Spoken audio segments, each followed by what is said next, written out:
देखी सी Daniel browning Smith दी ते ਉਹ ਜਦੋਂ ਮੈਂ ਵੀਡੀਓ ਦੇਖੀ ਤਾਂ ਮੈਨੂੰ ਲੱਗਿਆ ਕਿ ਆ ਫਲੈਕਸੀਬਿਲਿਟੀ ਇਸ ਲੈਵਲ ਤੱਕ ਵੀ ਜਾ ਸਕਦੀ ਆ 6-6 ਘੰਟੇ 7-7 ਘੰਟੇ ਪ੍ਰੈਕਟਿਸ ਕਰਦਾ ਹੁੰਦਾ ਸੀ ਤੇ ਉਸ ਤੋਂ ਬਾਅਦ ਮੈਂ ਆਪਣਾ ਪਹਿਲਾ ਨੈਸ਼ਨਲ ਰਿਕਾਰਡ ਬਣਾਇਆ ਸੀ। ਜਿਹੜੀ ਮੇਰੀ ਇਨਸਪੀਰੇਸ਼ਨ ਸੀ ਜਿੱਥੋਂ ਮੈਂ ਦੇਖ ਕੇ ਸ਼ੁਰੂ ਕੀਤਾ ਸੀ ਉਹ ਤੋਂ ਨੈਕਸਟ ਲੈਵਲ ਤੇ ਗਿਆ ਸੀ। ਉਹ ਸਿਰਫ ਇੱਕ ਸੀ ਗਰਦਨ ਘੁਮਾਉਣੀ ਸ਼ੁਰੂ ਕੀਤੀ। ਤਾਂ ਗਰਦਨ ਪੂਰੀ ਘੁਮਾਉਂਦੇ ਆਮ ਤੌਰ ਤੇ ਤਾਂ ਬੰਦਾ ਕਹਿੰਦਾ ਇੰਨੀ ਗਰਦਨ ਨੂੰ ਘੁਮਾਵੇ ਤਾਂ ਮਣ ਕੇ ਨਿਕਲ ਜਾਂਦੇ ਆ। ਸੋ ਕਿੰਨੀ ਕੁ ਪੇਨ ਸਹਾਰੀ ਆ ਤੇ ਕਿਸ ਤਰੀਕੇ ਨਾਲ ਹੌਲੀ ਲੈ ਕੇ ਆਪਣੀ ਬਾਡੀ ਨੂੰ ਜਿੱਦਾਂ ਤੁਸੀਂ ਮੂਵ ਟਰਨ ਕਰਨਾ ਚਾਹੁੰਦੇ ਹੋ ਉੱਦਾਂ ਟਰਨ ਹੋ ਸਕਦੀ ਹੈ ਤੇ ਇਹਦੇ ਵਿੱਚ ਕੋਈ ਏਜ ਰਿਸਟ੍ਰਿਕਸ਼ਨ ਨਹੀਂ। ਤੇ ਜੇ ਤੁਸੀਂ ਵਾਰਮ ਅਪ ਨਹੀਂ ਕਰਦੇ ਤੇ ਫਿਰ ਤੁਸੀਂ ਉਹ ਚੀਜ਼ ਟਰਾਈ ਕਰਦੇ ਹੋ ਤਾਂ ਤੁਹਾਡੇ ਪੇਨ ਓਬਵੀਅਸਲੀ ਬਹੁਤ ਜ਼ਿਆਦਾ ਹੋਊਗੀ। ਆਪਣੀ ਬਾਡੀ ਦੇ ਅੰਦਰ ਕੋਈ ਵੀ ਬਿਮਾਰੀ ਹੈ ਕੁਝ ਵੀ ਹੈ ਉਹਨੂੰ ਹੀਲ ਕਰਨਾ ਆਪਣੇ ਬ੍ਰੇਨ ਸੈਲਸ ਨਾਲ। 3 ਸਾਲ ਕੋਈ ਦਵਾਈ ਨਹੀਂ ਖਾਧੀ ਜਿੰਨਾ ਮਰਜ਼ੀ ਬਿਮਾਰ ਹੋਇਆ। ਮੈਂ ਹੀਲ ਕਰਿਆ ਪੇਸ਼ੈਂਟ ਜਿਨ੍ਹਾਂ ਨੇ ਡੀਐਮਸੀ ਲੁਧਿਆਣੇ ਡੀਐਮਸੀ ਅਪੋਲੋ ਤੋਂ ਜਵਾਬ ਮਿਲਿਆ ਹੋਇਆ ਸੀ।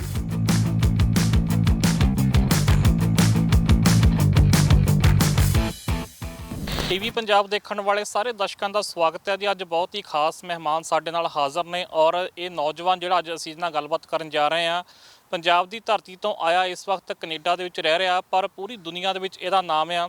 ਔਰ ਜੇਕਰ ਅਸੀਂ ਗੱਲ ਕਰੀਏ ਤਾਂ ਇਹਦੇ ਕਾਰਨਾਮੇ ਸ਼ਾਇਦ ਦੇਖ ਕੇ ਤੁਸੀਂ ਵੀ ਹੈਰਾਨ ਰਹਿ ਜਾਓਗੇ ਕਿਉਂਕਿ ਫਲੈਕਸੀਬਿਲਿਟੀ ਇੰਨੀ ਆ ਸ਼ਾਇਦ ਇੱਕ ਵਾਰ ਇਉਂ ਲੱਗਦਾ ਕਿ ਬਿਨਾਂ ਹੱਡੀਆਂ ਤੋਂ ਕੋਈ ਸਿਰਫ ਮਾਸ ਦਾ ਪੁਤਲਾ ਸਾਡੇ ਸਾਹਮਣੇ ਕੋਈ ਐਕਟ ਕਰ ਰਿਹਾ।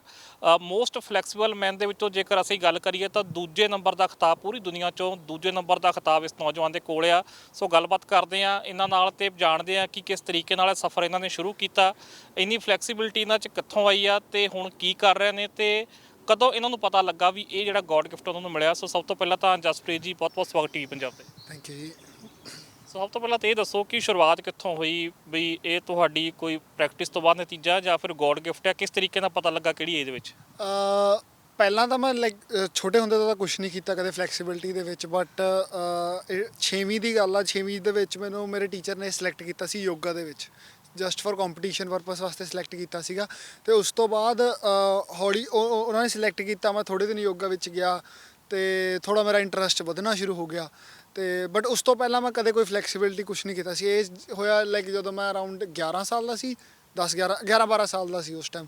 ਤੇ ਉਸ ਤੋਂ ਬਾਅਦ ਹੌਲੀ 8ਵੀਂ ਦੇ ਵਿੱਚ ਆਇਆ। 8ਵੀਂ ਦੇ ਵਿੱਚ ਥੋੜ੍ਹਾ ਹੋਰ ਇੰਟਰਸਟ ਵੱਧਿਆ ਬਟ ਮੇਰੀ ਬਾਂਹ 'ਤੇ ਸਰਜਰੀ ਹੋ ਗਈ, ਇੰਜਰੀ ਹੋ ਗਈ ਤੇ ਫਿਰ ਮੈਨੂੰ 6 ਮਹੀਨੇ ਸਾਲ ਵਾਸਤੇ ਬਿਲਕੁਲ ਬੈੱਡ ਰੈਸਟ ਹੋ ਗਿਆ। ਫਿਰ ਉਸ ਤੋਂ ਬਾਅਦ ਮੈਂ ਔਨਲਾਈਨ ਵੀਡੀਓ ਦੇਖੀ ਸੀ ਡੈਨੀਅਲ ਬਰਾਉਨਿੰਗ ਸਮਿਥ ਦੀ ਤੇ ਉਹ ਜਦੋਂ ਮੈਂ ਵੀਡੀਓ ਦੇਖੀ ਤਾਂ ਮੈਨੂੰ ਲੱਗਿਆ ਕਿ ਆਹ ਫਲੈਕਸੀਬਿਲਿਟੀ ਇਸ ਲੈਵਲ ਤੱਕ ਵੀ ਜਾ ਸਕਦੀ ਆ। ਤਾਂ ਮੈਂ ਫਿਰ ਉਹਨੂੰ ਫੋਲੋ ਕਰਨਾ ਸਟਾਰਟ ਕੀਤਾ ਕਿ ਮਤਲਬ ਉਹ ਕਿਹੜੇ ਮੂਵਸ ਕਰਦਾ, ਕਿਵੇਂ ਕਰਦਾ। ਮੈਂ ਉਹਨੂੰ ਦੇਖ ਕੇ ਪ੍ਰੈਕਟਿਸ ਕਰਨੀ ਸਟਾਰਟ ਕੀਤੀ। ਮੇਰੀ ਬਾਡੀ ਉਸ ਟਾਈਮ ਬਿਲਕੁਲ ਨਹੀਂ ਉਸ ਲੈਵਲ ਤੱਕ ਜਾ ਪਾ ਰਹੀ ਸੀ ਜਾਂ ਉੱਦਾਂ ਮੂਵਮੈਂਟ ਕਰ ਪਾ ਰਹੀ ਸੀ ਬਟ ਹੌਲੀ ਪ੍ਰੈਕਟਿਸ ਦੇ ਨਾਲ ਮੈਂ ਪ੍ਰੋਪਰ ਪ੍ਰੈਕਟਿਸ ਜਿਹੜਾ 10th ਦੇ ਮਿਡ ਦੇ ਵਿੱਚ ਫੁੱਲ ਟਾਈਮ ਇਹਨੂੰ ਹੀ ਪ੍ਰੈਕਟਿਸ ਦੇਣੀ ਸਟਾਰਟ ਕਰਤੀ ਸੀ।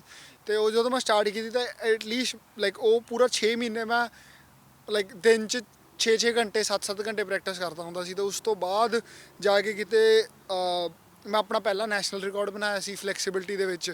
ਇੰਡੀਆ ਦੇ ਵਿੱਚ ਮੇਰਾ most flexible man in India ਦਾ ਰਬਰ ਮੈਨ ਆਫ ਇੰਡੀਆ ਦਾ ਮੈਨੂੰ ਪਹਿਲਾ ਨੈਸ਼ਨਲ ਰਿਕਾਰਡ ਮਿਲਿਆ ਸੀ। ਉਸ ਤੋਂ ਬਾਅਦ ਤੇ ਉਦੋਂ ਬਾਂਹ ਘੁਮਾਉਣੀ ਸ਼ੁਰੂ ਕੀਤੀ, ਗਰਦਨ ਘੁਮਾਉਣੀ ਸ਼ੁਰੂ ਕੀਤੀ ਤੇ ਇੱਕ ਸਟੈਪ ਨੈਕਸਟ ਲੈਵਲ ਉਦੋਂ ਗਿਆ ਜਦੋਂ ਮੈਂ ਗਰਦਨ ਘੁਮਾਉਣੀ ਸ਼ੁਰੂ ਕੀਤੀ ਕਿਉਂਕਿ ਜਿਹੜੀ ਮੇਰੀ ਇਨਸਪੀਰੇਸ਼ਨ ਸੀ ਜਿੱਥੋਂ ਮੈਂ ਦੇਖ ਕੇ ਸ਼ੁਰੂ ਕੀਤਾ ਸੀ ਉਹਨੂੰ ਇੱਕੋ ਸਿਰਫ ਲੈਵਲ ਤੋਂ ਜਿੱਥੋਂ ਮੈਂ ਬੀਟ ਕੀਤਾ ਸੀ ਜਾਂ ਮੈਂ ਉਹ ਤੋਂ ਨੈਕਸਟ ਲੈਵਲ 'ਤੇ ਗਿਆ ਸੀ ਉਹ ਸਿਰਫ ਇੱਕ ਸੀ ਗਰਦਨ ਘੁਮਾਉਣੀ ਸ਼ੁਰੂ ਕੀਤੀ ਸੀ ਜਿਹੜੀ। ਸੋ ਗਰਦਨ ਘੁਮਾ ਕੇ ਇਸ ਵਕਤ ਦਿਖਾ ਦਿਓ ਤੁਸੀਂ ਦਰਸ਼ਕਾਂ ਨੂੰ। ਹਾਂਜੀ ਉਹ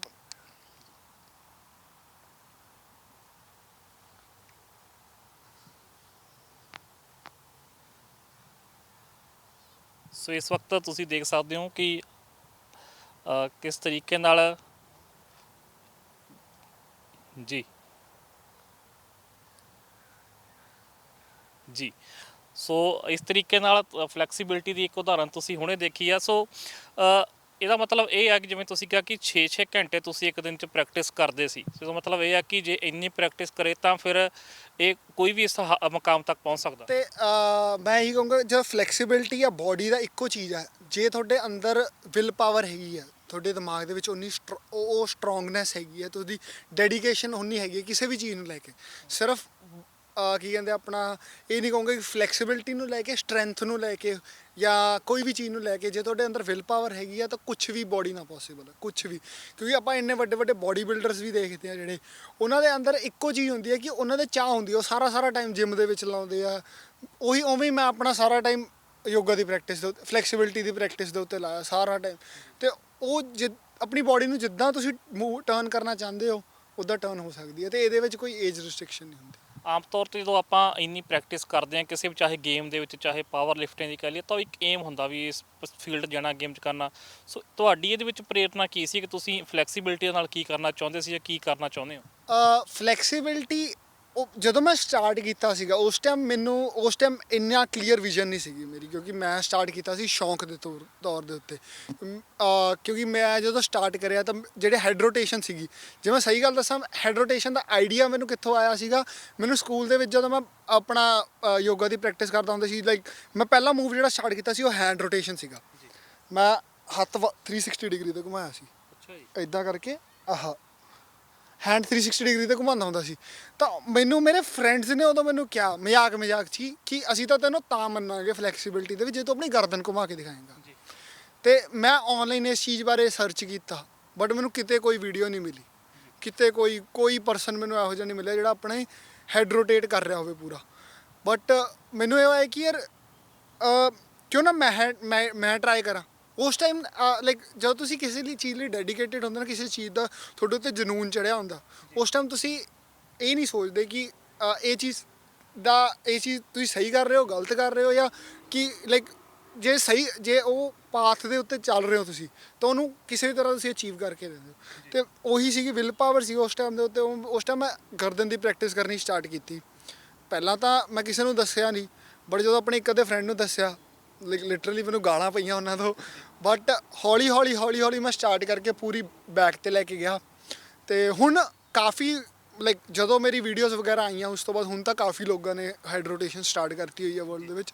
ਬਟ ਇਨੀਸ਼ੀਅਲ ਫਸਟ ਸਟੈਪ ਉਹੀ ਹੁੰਦਾ ਕਿ ਜੇ ਤੁਸੀਂ ਡਿਫਰੈਂਟ ਸੋਚਦੇ ਹੋ ਤਾਂ ਹੀ ਕੁਝ ਡਿਫਰੈਂਟ ਹੁੰਦਾ।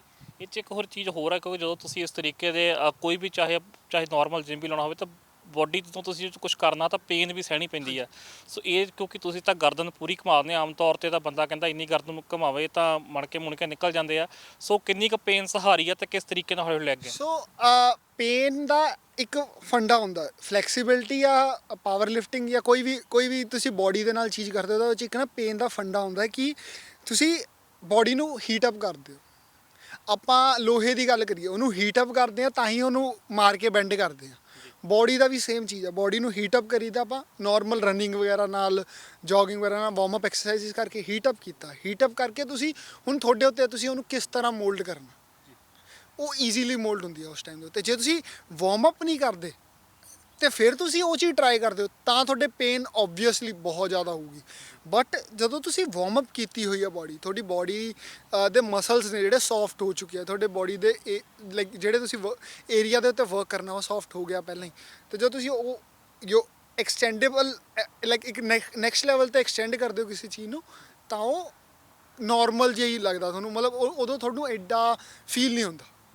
ਇਹ ਇੱਕ ਭਾਵੇਂ ਤੁਸੀਂ ਵੇਟ ਲਿਫਟਿੰਗ 'ਚ ਜਾਓ ਕਿ ਇੱਕ ਵਾਰਮ ਅਪ ਕਰਨਾ ਬਹੁਤ ਜ਼ਰੂਰੀ ਹੈ। ਅਤੇ ਮੈਂ ਜਦੋਂ ਉਦੋਂ ਇੰਨੀ ਜ਼ਿਆਦਾ ਪ੍ਰੈਕਟਿਸ ਕਰਦਾ ਹੁੰਦਾ ਸੀ ਤਾਂ ਮੈਂ ਸਿਰਫ ਇਨੀਸ਼ੀਅਲ ਵਾਰਮ ਅਪ ਹੀ ਐਟਲੀਸਟ 1.5 ਆਵਰ ਦਾ ਕਰਦਾ ਹੁੰਦਾ ਸੀ, ਉਹਦੇ ਵਿੱਚ ਸਿਰਫ ਵਾਰਮ ਅਪ, ਤਾਂ ਕਿ ਮੇਰੀ ਬੋਡੀ ਜੇ ਉਸ ਲੈਵਲ 'ਤੇ ਜਾ ਰਹੀ ਹੈ ਉਸ ਤੋਂ ਇੱਕ ਨੈਕਸਟ ਲੈਵਲ 'ਤੇ ਮੈਂ ਸਟਰੈਚ ਕਰ ਰਿਹਾ ਬੋਡੀ ਨੂੰ, ਬਾਅਦ 'ਚ ਕੋਈ ਆਫਟਰ ਇਫੈਕਟ ਨਾ ਹੋਵੇ।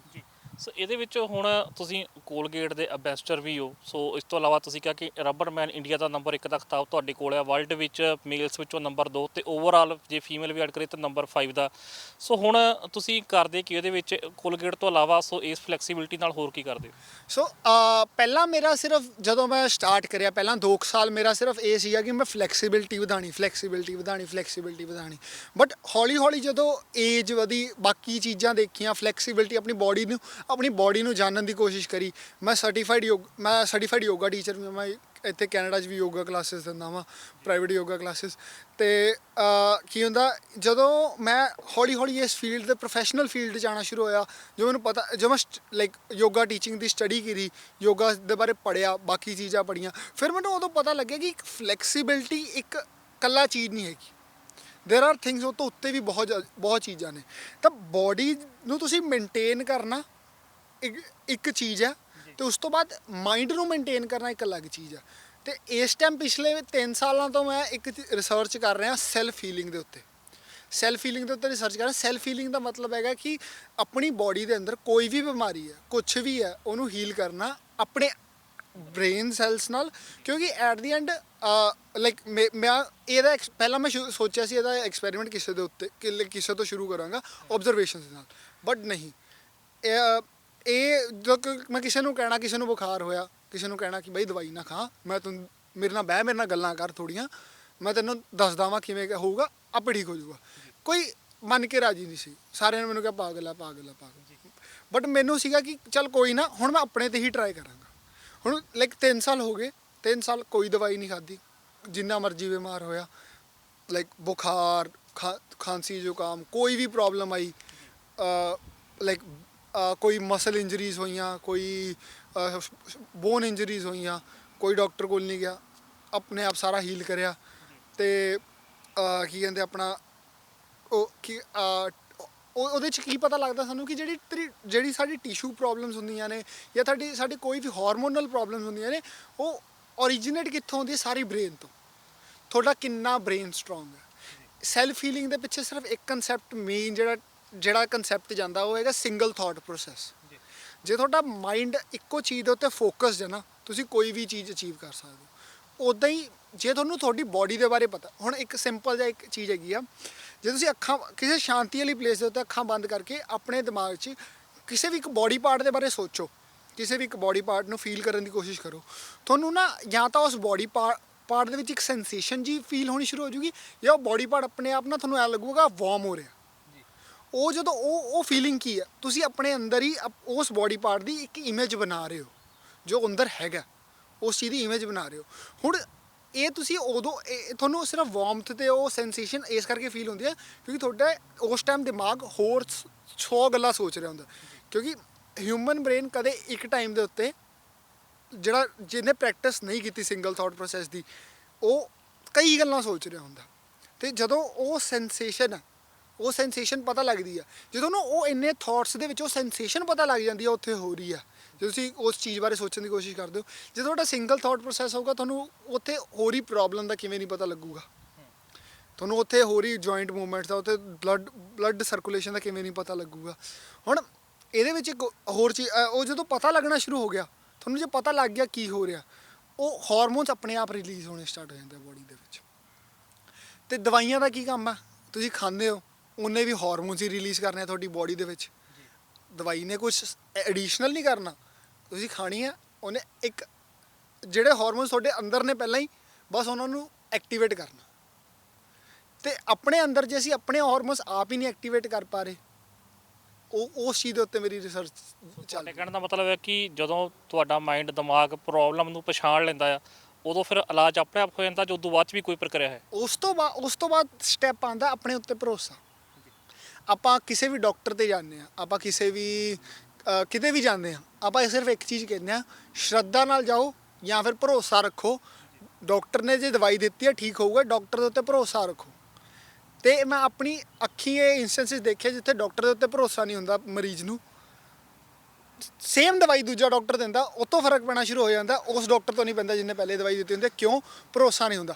ਨਾ ਭਰੋਸਾ ਕਰਨ ਦੇ ਰੀਜ਼ਨਸ ਬਣ ਜਾਂਦੇ ਆ, ਪੁਰਾਣਾ ਉਹਦਾ ਰਿਕਾਰਡ, ਉਹ ਪੁਰਾਣਾ ਰਿਕਾਰਡ ਬਣ ਜਾਂਦੇ ਆ, ਪੈਸੇ ਜ਼ਿਆਦਾ ਲੈ ਰਿਹਾ, ਇੰਪਰੈਸ਼ਨ ਸਹੀ ਨਹੀਂ ਪੈਂਦਾ ਬੰਦੇ ਦਾ। ਉਹ ਐਟ ਦੀ ਐਂਡ ਭਰੋਸਾ ਹੁੰਦਾ ਇੱਕ। ਅਸੀਂ ਇੱਕ ਮੀਡੀਅਮ ਯੂਜ਼ ਕਰ ਰਹੇ ਹਾਂ ਆਪਣੀ ਬੋਡੀ ਦੇ ਵਿੱਚ ਹੀ ਹਾਰਮੋਨ ਐਕਟੀਵੇਟ ਕਰਨ ਦਾ। ਡਾਕਟਰ ਇੱਕ ਮੀਡੀਅਮ ਯੂਜ਼ ਕਰ ਰਹੇ। ਮੈਂ ਨਹੀਂ ਕਹਿੰਦਾ ਡਾਕਟਰ ਹੋਣੇ ਨਹੀਂ ਚਾਹੀਦੇ, ਹਾਂ ਹੋਣ, ਕਿਉਂਕਿ ਹਰ ਬੰਦਾ ਇਹ ਚੀਜ਼ ਨੂੰ ਤਾਂ ਹੀ ਸਮਝੂਗਾ ਜਦੋਂ ਹੌਲੀ ਹੌਲੀ ਉਹਨਾਂ ਨੂੰ ਸਮਝਾਇਆ ਜਾਊਗਾ। ਅਤੇ ਇਹ ਇੱਕ ਡਾਕਟਰ ਇੱਕ ਮੀਡੀਅਮ ਬਣ ਜਾਂਦੇ ਆ ਸਾਡੇ ਅੰਦਰ ਹੀ, ਸਾਡੀ ਬੋਡੀ ਦੇ ਅੰਦਰ ਹੀ ਕੁਛ ਐਕਟੀਵੇਟ ਕਰਨ ਦਾ ਭਰੋਸਾ। ਅਤੇ ਉਹੀ ਜੇ ਅਸੀਂ ਭਰੋਸਾ ਆਪਣੇ ਉੱਤੇ ਕਰ ਲਈਏ, ਲੋੜ ਹੀ ਨਹੀਂ ਸਾਨੂੰ ਕਿਸੇ ਚੀਜ਼ ਦੀ। ਜੀ, ਇਹਦਾ ਮਤਲਬ ਇਹ ਹੈ ਕਿ ਸਿਰਫ ਬੋਡੀ ਫਲੈਕਸੀਬਿਲਿਟੀ ਨਹੀਂ, ਮਾਈਂਡ ਫਲੈਕਸੀਬਿਲਿਟੀ ਦਾ ਵੀ ਕੰਮ ਕਰ ਰਹੇ। ਉਹੀ ਹੁਣ ਮੇਰਾ ਪਿਛਲੇ 2-3 ਸਾਲਾਂ ਤੋਂ ਸਿਰਫ ਮੇਰਾ ਇਹੀ ਰਿਹਾ ਕਿ ਬੋਡੀ ਫਲੈਕਸੀਬਿਲਿਟੀ ਮੈਂ ਦੇਖ ਲਈ ਹੈ ਕਿਸ ਲੈਵਲ ਤੱਕ ਜਾ ਸਕਦੀ ਹੈ, ਤੁਸੀਂ ਕਿਸ ਹੱਦ ਤੱਕ ਤੁਸੀਂ ਬੋਡੀ ਨੂੰ ਸਟਰੈਚ ਆਊਟ ਕਰ ਸਕਦੇ ਹੋ, ਅਤੇ ਕਿਸ ਹੱਦ ਤੱਕ ਤੁਹਾਨੂੰ ਕਰਨਾ ਚਾਹੀਦਾ, ਕਿੱਦਾਂ ਕਰਨਾ ਚਾਹੀਦਾ। ਤੇ ਕਿਹੜੇ ਪੁਆਇੰਟਸ ਹੁੰਦੇ ਜਿੱਥੋਂ ਤੁਸੀਂ ਹੋਰ ਐਕਸਟਰਾ ਕਰ ਸਕਦੇ ਹੋ। ਤੇ ਮੇਰਾ ਉਸ ਤੋਂ ਬਾਅਦ ਮੇਰਾ ਆਇਆ ਮੇਨ ਕਿ ਮੈਂਟਲੀ ਤੁਸੀਂ ਕਿੱਦਾਂ ਪ੍ਰਿਪੇਅਰ ਹੋਣਾ ਇਸ ਚੀਜ਼ਾਂ ਨੂੰ, ਜਾਂ ਮੈਂਟਲੀ ਤੁਸੀਂ ਆਪਣੀ ਲਾਈਫ ਨੂੰ ਕਿੱਦਾਂ ਲੈ ਕੇ ਚੱਲਣਾ।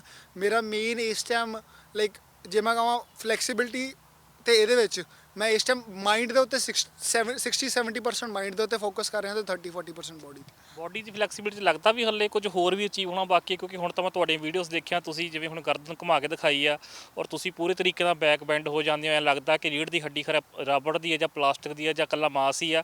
ਸੋ ਕੁਝ ਹੋਰ ਵੀ ਅਚੀਵ ਕਰਨ ਵਾਲਾ ਹੈ ਉਹਦੇ ਵਿੱਚ। ਬੋਡੀ ਦੀ ਫਲੈਕਸੀਬਿਲਿਟੀ ਦੇ ਵਿੱਚ ਮੈਂ ਹੌਲੀ ਹੌਲੀ ਵਧਾਉਣ ਦੀ ਕੋਸ਼ਿਸ਼ ਕਰਦਾ ਵਾਂ ਕਿ ਮੈਂ ਜਿਹੜੀ ਸਟਰੈਚਿੰਗਸ ਨੇ ਉਹਨਾਂ ਨੂੰ ਇਨਕਰੀਜ਼ ਕਰਾਂ, ਉਹਨਾਂ ਨੂੰ ਦੇਖਾਂ ਕਿ ਆਪਣੀ ਬੋਡੀ ਦੇ ਵਿੱਚ ਜਿਹੜੇ ਜੁਆਇੰਟਸ ਨੇ ਉਹਨਾਂ ਨੂੰ ਡਿਸਕਵਰ ਕਰਾਂ। ਕਿਉਂਕਿ ਹੁਣ ਜਦੋਂ ਮੈਂ ਸਟਾਰਟ ਕਰਿਆ ਯੋਗਾ ਦੇ ਵਿੱਚ, ਮੈਂ ਯੋਗਾ ਟੀਚਿੰਗ ਦੇ ਵਿੱਚ ਸਟਾਰਟ ਕਰਿਆ, ਤਾਂ ਐਟ ਦੀ ਐਂਡ ਜਿਹੜੀ ਮੈਂ ਚੀਜ਼ ਉੱਥੇ ਪੜ੍ਹੀ ਔਰ ਸਾਰਿਆਂ ਨੂੰ ਪਤਾ ਕਿ ਬੈਕ ਬੈਂਡਿੰਗ ਹੈ, ਬੈਕ ਬੈਂਡਿੰਗ ਇੱਕੋ ਤਰ੍ਹਾਂ ਦੀ ਬੈਕ ਬੈਂਡਿੰਗ ਹੈ, ਦੈਟਸ ਬੈਕ ਬੈਂਡਿੰਗ। ਉਹ ਅਲੱਗ-ਅਲੱਗ ਚੀਜ਼।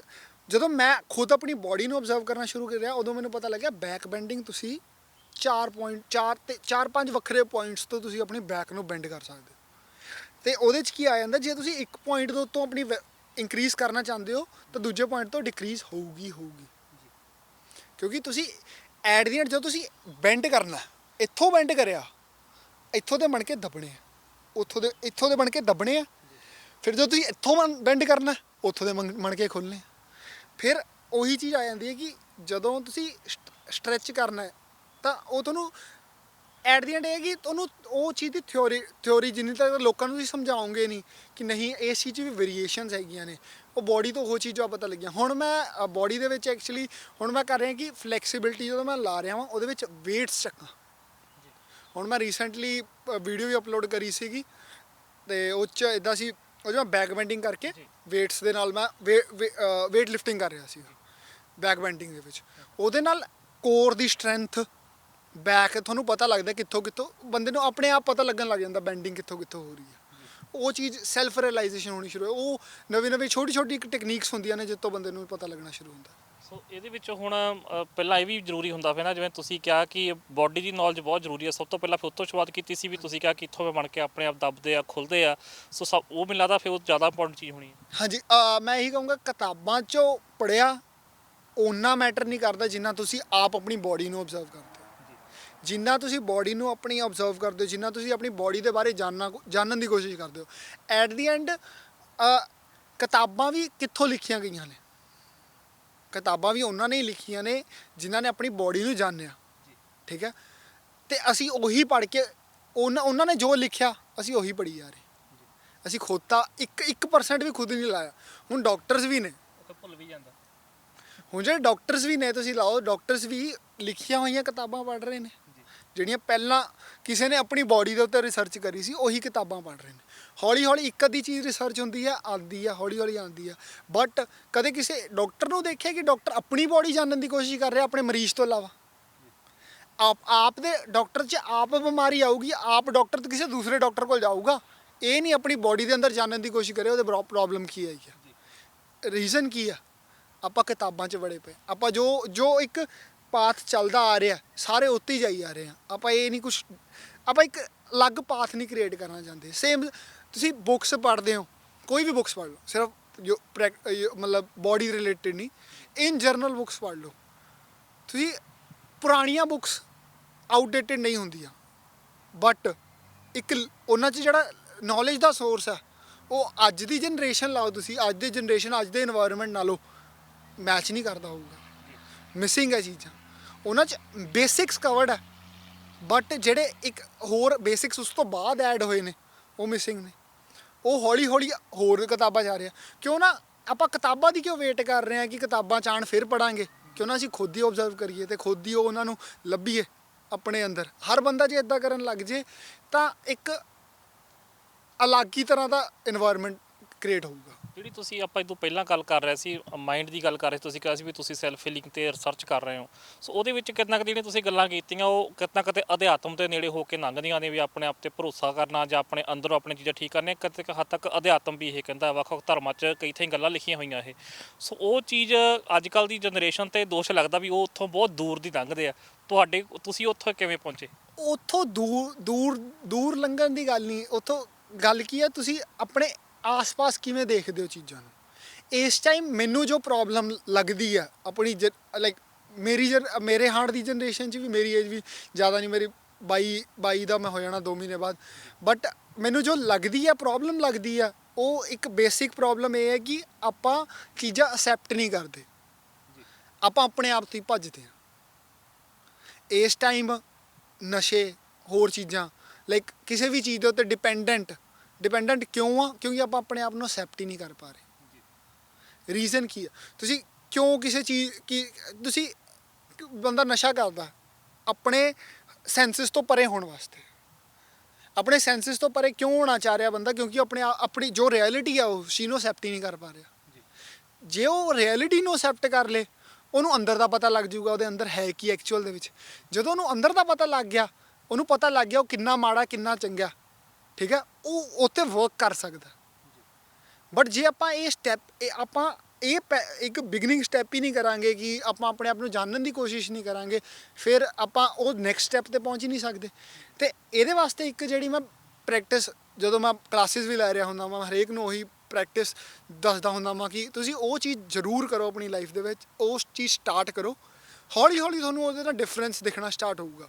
ਉਹਦੇ ਨਾਲ ਨਾ ਕਿ ਇੱਕ ਸਿੰਗਲ ਥਾਟ ਪ੍ਰੋਸੈਸ ਤੁਹਾਡੇ ਸਟਾਰਟ ਹੋਊਗੀ, ਬਲਕਿ ਹੋਰ ਵੀ ਤੁਹਾਨੂੰ ਚੀਜ਼ਾਂ ਦਿਖਣੀਆਂ ਚੇਂਜਸ ਦਿਖਣੇ ਸ਼ੁਰੂ ਹੋਣਗੇ। ਜਿਸ ਤਰੀਕੇ ਨਾਲ ਤੁਸੀਂ ਗੱਲ ਕੀਤੀ ਸੀ ਵੀ ਤੁਸੀਂ ਇਸ ਚੀਜ਼ 'ਤੇ ਰਿਸਰਚ ਕਰ ਰਹੇ ਹੋ ਕਿ ਆਪਣੇ ਅੰਦਰੋਂ ਆਪ ਹੀ ਆਪਣੇ ਕੋਈ ਰੋਗ ਜਾਂ ਕੋਈ ਬਿਮਾਰੀ ਹੈ ਦੂਰ ਕਿਵੇਂ ਕਰਨੀ। ਸੋ ਲੱਗਦਾ ਕਿ ਇੱਕ ਅਸੀਂ ਅਕਸਰ ਗੁਰਬਾਣੀ ਦੀ ਵੀ ਇੱਕ ਤੁਕ ਸੁਣਨ ਦੇ ਵਿੱਚ ਕਿਹਾ ਜਾਂਦਾ ਕਿ ਜੋ ਬ੍ਰਹਿਮੰਡ 'ਚ ਆ ਉਹੀ ਸਰੀਰ ਦੇ ਅੰਦਰ ਆ। ਸੋ ਉਹ ਚੀਜ਼ ਨੂੰ ਵੀ ਫਿਰ ਤੁਸੀਂ ਕਿਤੇ ਨਾ ਕਿਤੇ ਮਹਿਸੂਸ ਕਰਦੇ ਨਜ਼ਰ ਆ ਰਹੇ ਹੋ। ਹਾਂਜੀ, ਉਹੀ ਹੁੰਦਾ। ਹੁਣ ਤੁਸੀਂ ਇਹਦੇ ਅੰਦਰ ਕੀ ਆ ਜਾਂਦਾ, ਜਦੋਂ ਤੁਸੀਂ ਬੋਡੀ ਨੂੰ ਮੈਂ ਤੁਹਾਨੂੰ ਇੱਕ ਪ੍ਰੋਸੈਸ ਦੱਸਿਆ ਕਿ ਤੁਸੀਂ ਆਪਣੀ ਬੋਡੀ ਦਾ ਅੱਖਾਂ ਬੰਦ ਕਰਕੇ ਇੱਕ ਕੋਈ ਵੀ ਬੋਡੀ ਔਰਗਨ ਦੇ ਬਾਰੇ ਸੋਚੋ, ਤੁਹਾਨੂੰ ਪਤਾ ਲੱਗੂਗਾ, ਔਰਗਨ ਫੀਲ ਹੋਊਗਾ।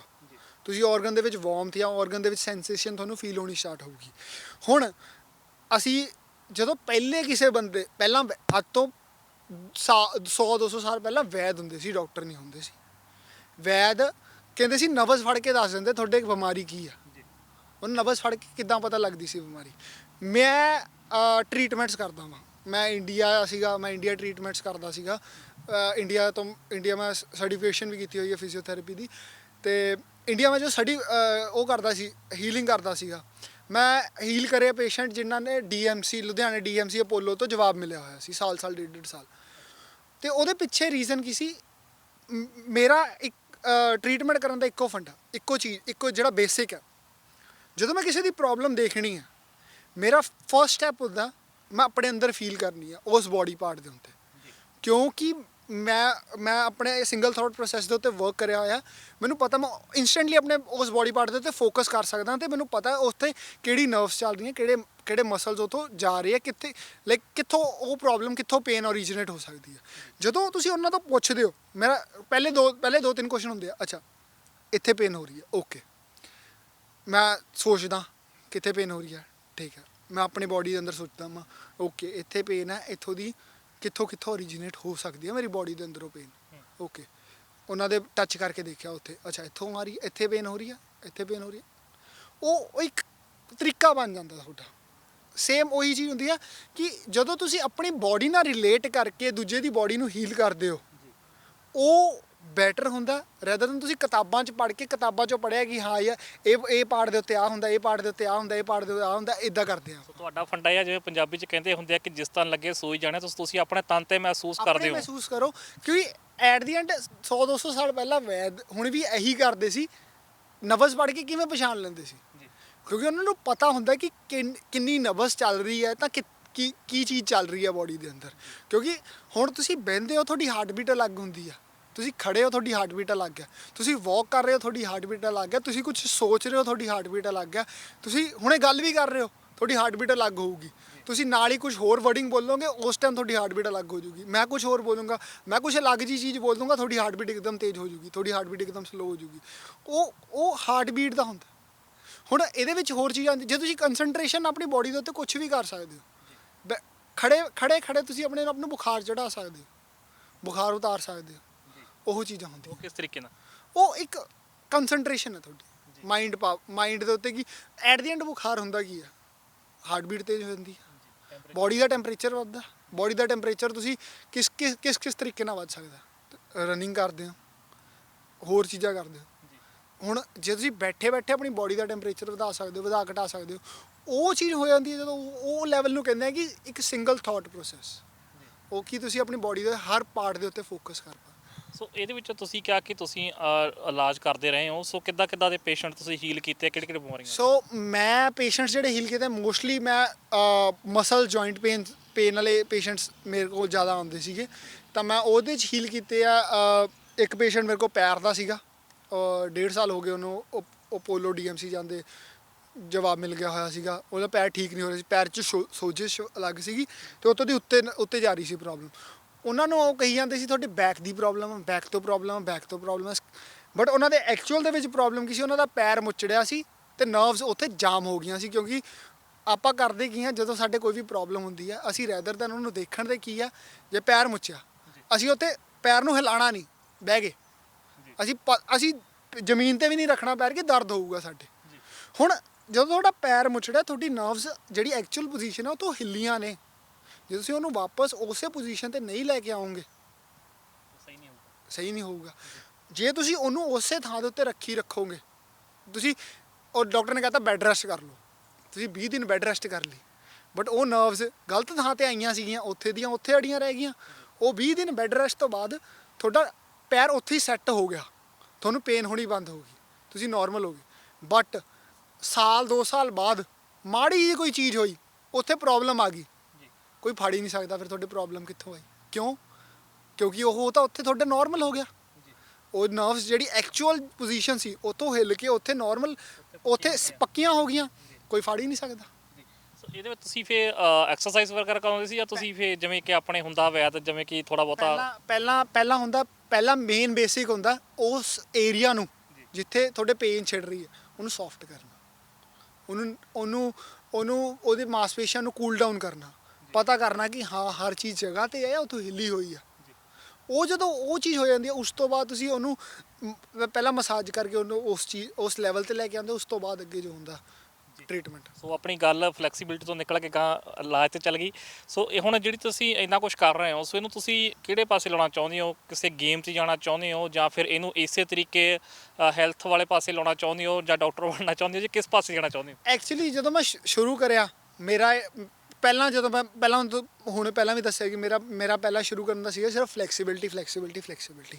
ਉਦੋਂ ਮੈਂ ਸਰਚ ਕਰਿਆ ਯੋਗਾ ਓਲੰਪਿਕਸ ਨਹੀਂ ਹੈਗਾ, yoga international level, private organisations ਨੇ, ਬਹੁਤ ਕੁਝ ਚੱਲਦਾ ਪ੍ਰਾਈਵੇਟ ਆਰਗੇਨਾਈਜੇਸ਼ਨਸ ਦੇ ਵਿੱਚ, ਹਰ ਥਾਂ ਦੇ ਉੱਤੇ ਪ੍ਰਾਈਵੇਟ ਅਤੇ ਉਹ ਇੱਕ ਨਾ ਅਲੱਗ ਹੀ ਅੰਡਰ ਲੈ ਕੇ ਚੀਜ਼ਾਂ ਚੱਲਦੇ ਆ।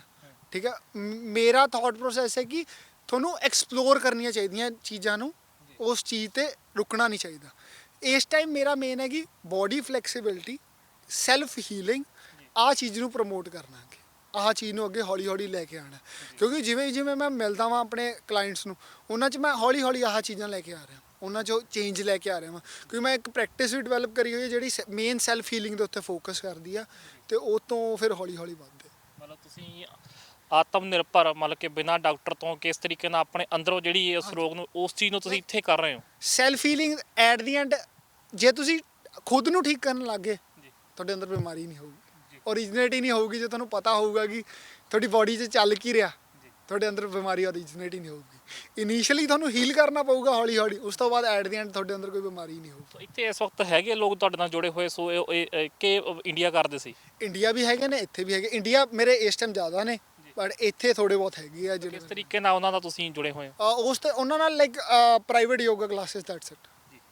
ਠੀਕ ਆ ਜੀ, ਸੋ ਬਹੁਤ ਬਹੁਤ ਧੰਨਵਾਦ। ਸੋ ਉਮੀਦ ਹੈ ਬਹੁਤ ਕੁਛ ਤੁਹਾਡੇ ਕੋਲ, ਗਾਂ ਫੇਰ ਕਦੇ ਗੱਲਬਾਤ ਕਰਾਂਗੇ ਤੇ ਹੋਰ ਗੱਲਾਂ 'ਤੇ ਚਰਚਾ ਕਰਾਂਗੇ। ਬਹੁਤ ਬਹੁਤ ਤੁਹਾਨੂੰ ਗੱਲਬਾਤ ਕਰਨ ਲਈ ਧੰਨਵਾਦ ਜੀ।